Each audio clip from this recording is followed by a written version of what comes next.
Operation Hardtack 1958 encompassed a greater variety of military effects studies than any previous nuclear test series, necessitating the division of the Defense Atomic Support Agency's review of the effects results into 4 films.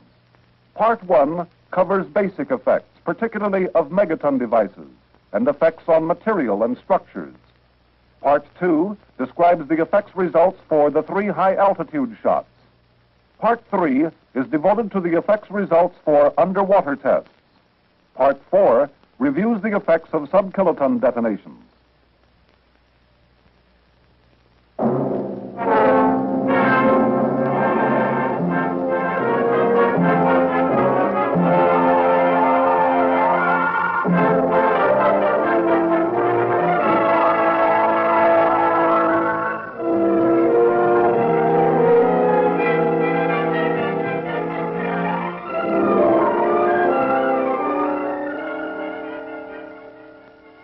The introduction of powerful anti-submarine nuclear weapons into the Navy's arsenal posed some critical problems.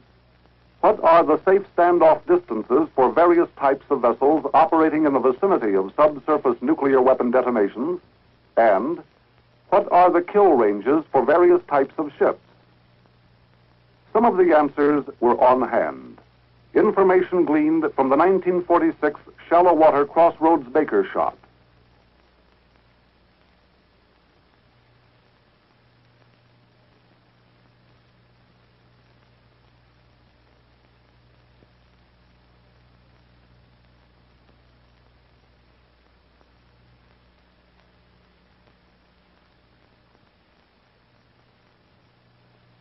The 1955 Deepwater Wigwam shot, and various high explosive tests.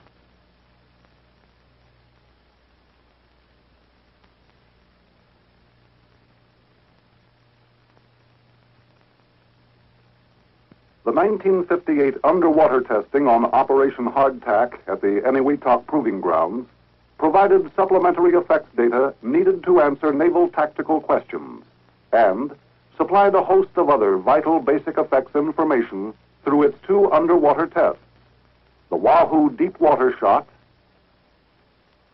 and the Umbrella shallow water detonation. Target ships, along with YC barges, formed platforms for the vast variety of instrumentation to record the basic shock and radiation phenomena. Off Perry Island in Eniwetok Lagoon, the fitting out of the heavily instrumented target ships was brought to completion. First came the Wahoo Deepwater shot, whose surface zero was 8,000 feet outside the lagoon. The 10-kiloton device was placed in water 3,000 feet deep.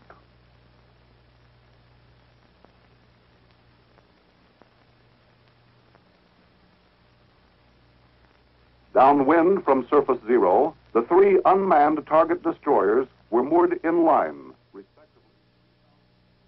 Several YC barges were interspersed in the destroyer line. The EC-2 target Liberty ship was positioned broadside to surface zero. Target ships had washdown equipment in operation during both shots. The destroyers also had some machinery operating to simulate actual combat conditions.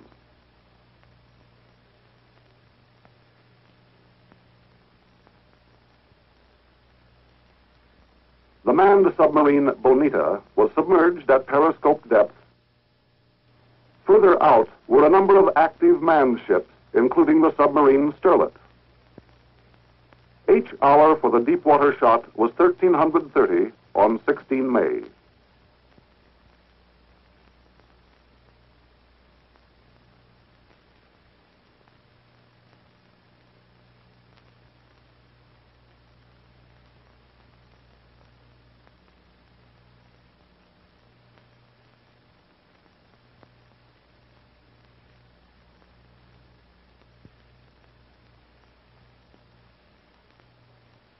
For the Umbrella shallow water shot, the array was moved inside Eniwetok Lagoon.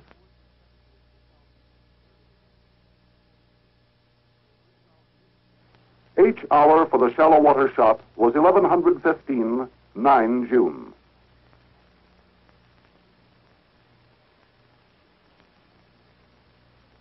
For the underwater pressure effect studies, strings of mechanical and electronic pressure time gauges, as well as ball pressure gauges, were suspended from target ships and barges.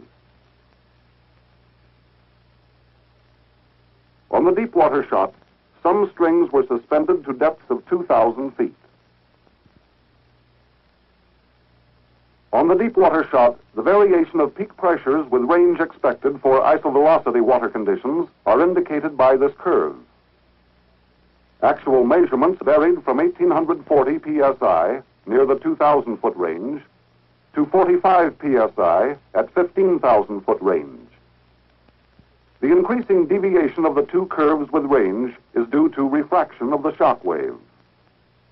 The close agreement at short range confirms the isovelocity formula developed from wigwam data, which gave the free water curves. The detailed effects of refraction on the shot are under study by several laboratories. Two other underwater studies are here treated briefly. Hydrodynamic yield experimentation to measure the shock wave velocity at early times was attempted on both shots. On Wahoo, the tests were unsuccessful, chiefly due to the lack of a stable platform. On the shallow water shot, telemetered data was obtained from two strings of blast switches, showing an effective hydrodynamic yield of about 10 kilotons. However, pressure distance curves from which hydrodynamic yields are determined showed an as yet unexplained deviation from the slope expected as a result of wigwam studies. One post-shot study was the measurement of the shallow water shot crater. It measured 20 feet in depth, 1,500 feet in diameter, with no crater lip. The underwater pressure and shock results were closely tied in with the ship hull and machinery loading and response studies. For the hull studies, a great variety of gauges were installed on the target vessels to record phenomena on velocities, displacements, deflections, pressure, strains, rolling, and pitching. There was no hull damage to the target destroyers on either shot.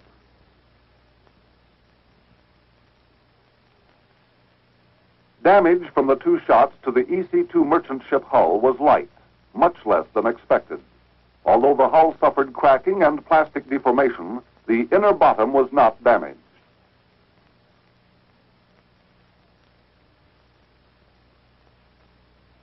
For that portion of the testing devoted to shock response and damage to critical ship machinery and equipment, several hundred instruments and self-recording shock spectrum gauges were used, along with 40 high-speed motion picture cameras. On the deep water shot, damage to the destroyer propulsion and auxiliary machinery was negligible.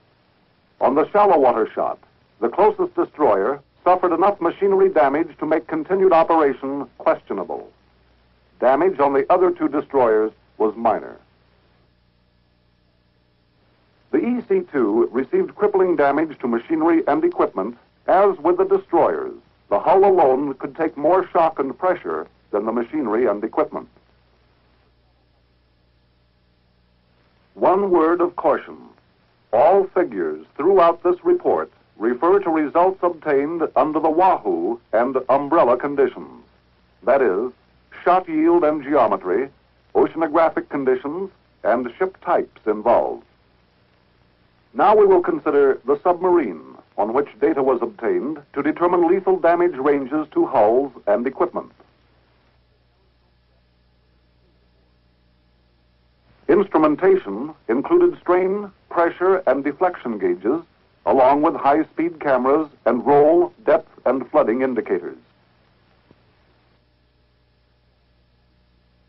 A squaw 4/5 scale submarine model hull of the SS-563 class was positioned, with instrumentation similar to that used in the squaw on Operation Wigwam. The Bonita received no permanent hull deformations on either shot. Its minimum safe standoff range for the deep water conditions was not directly obtained. Two other underwater response studies were made, both on minefields. One experiment studied the effectiveness of minefield clearance by nuclear weapons.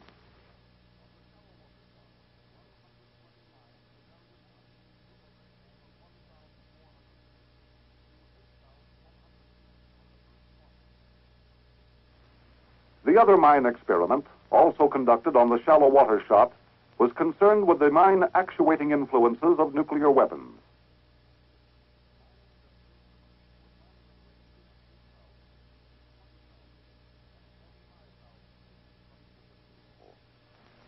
Some data were obtained, but further study will be necessary to predict the pressure, acoustic, and magnetic effects on the mines. We will now examine the Wahoo and umbrella studies on visible surface phenomena, the dimensions and extent of spray domes, base surge, and water waves. On the deep water Wahoo shot, the rounded spray dome rose to 900 feet. This was immediately followed by a bubble pulse, which sent numerous water plumes in a spherical pattern to a height of 1,750 feet.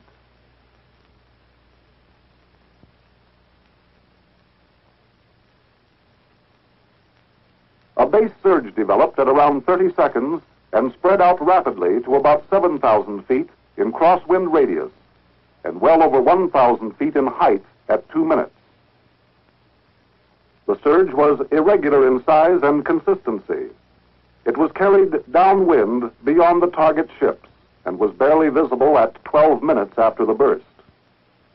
Water waves from Wahoo almost doubled in height as they approached nearby islands, raising the water level some 12 feet over the closest island.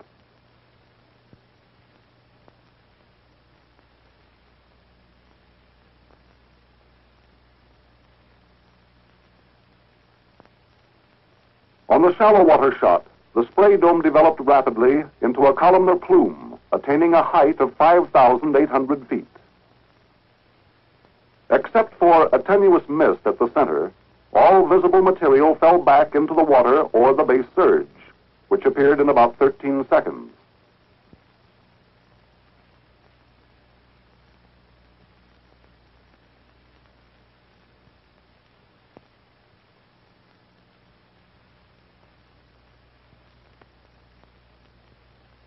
At 75 seconds, the surge was about 1,850 feet high, and at 7 minutes, its crosswind radius was around 9,500 feet. Wave heights on the shallow water shot agreed with predictions. At 1,500 feet, the crest of the first wave extended 22 feet above the following trough. Beyond 6,000 feet, this highest crest had moved back in the wave train.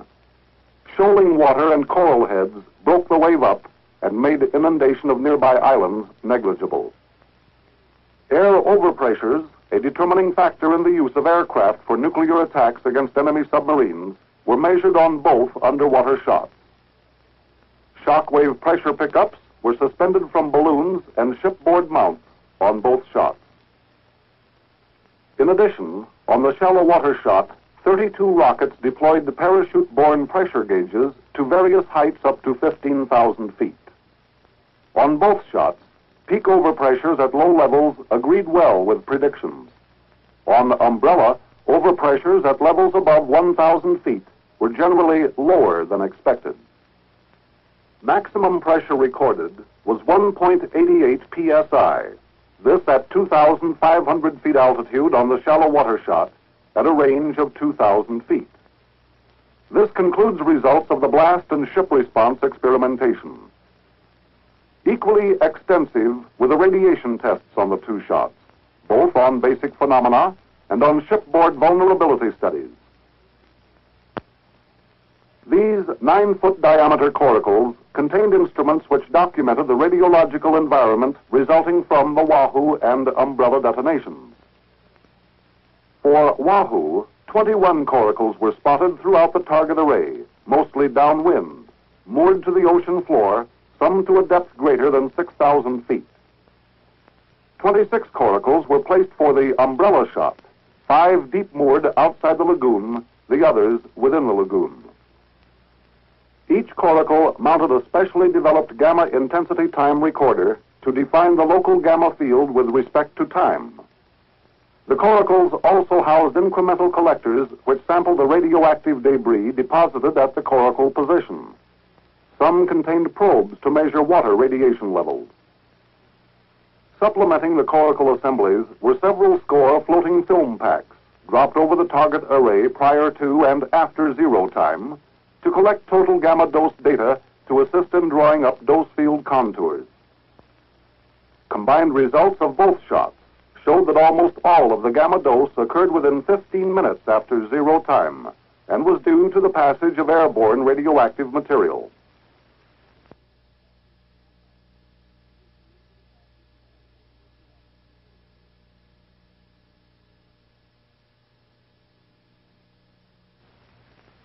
In the shipboard radiation vulnerability study, gamma intensity time recorders of both the unshielded and directionally shielded types were used to document gamma radiation phenomena aboard the target destroyers, both on deck and in compartments. Hundreds of film badges were also placed all over the ships. Transit radiation, that is, the cloud and passage of the base surge, contributed practically all of the total dose aboard the ships. The underwater dose and the deposited ship contamination were insignificant. On both Wahoo and Umbrella, 4 compartments of Destroyer 592 were instrumented with surface samplers, total and time incremental air samplers, gamma intensity time recorders, and animals. Airflow rates for ventilation and boiler combustion were controlled to represent conditions during nuclear attack. Early analysis of the exposed animal data and that from the mechanical samplers on the deep water shot at the 592's range, 4,900 feet, indicated that the dose to personnel inside the ship was generally below the threshold of acute exposure, but that long-term effects might be produced. On the shallow water shot at the 592's range, 3,000 feet, no inhalation hazard capable of producing either acute or chronic effects existed, except possibly chronic effects might result from exposures sustained in the engine room. The washdown systems reduced the fallout contamination by 95%.